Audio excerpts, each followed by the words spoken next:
সুপ্রিয় শিক্ষার্থীরা, তোমাদের মাঝে একটা স্টুডেন্ট আমাকে একটা ম্যাথ আবার দিছো যে এটা সলভ করে দিতে বলছো। তো আসলে আজকে আমি সেটা সলভ করি যে a প্লাস বি ইকুয়াল যদি 12 এবং a মাইনাস বি ইকুয়াল যদি 2 হয়, তাইলে a b সমান সমান কত হচ্ছে। তো এটার জন্য আমরা ডাইরেক্ট টেবিল সূত্র দিয়েই করি। তো আমরা জানি কি, ফার্স্টে তোমার সাথে লিখবে দেওয়া আছে এটা, তারপর লিখবে যে আমরা জানি যে ab ইকুয়াল, এখান থেকে লিখি ab equal a plus b by 2 whole square minus a minus b by whole square.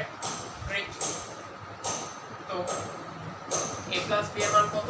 12 by 2 whole square minus a minus b কত? 2 বাই 2 হোল স্কয়ার, 2 টু কাটা, আর এটা দুটাকে কাটলে থাকে 6।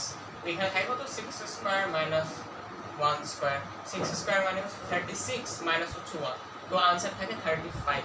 এটা হচ্ছে आंसर। আশা করি তোমরা বুঝতে পারছো। তো সকলকে আশা করি তোমার যে ম্যাথটা দিছো তোমার কনসেপশন দূর ছিল, জাস্ট সূত্রে খেলা ছিল। তো সকলকে ধন্যবাদ জানাই আজকে এখানে।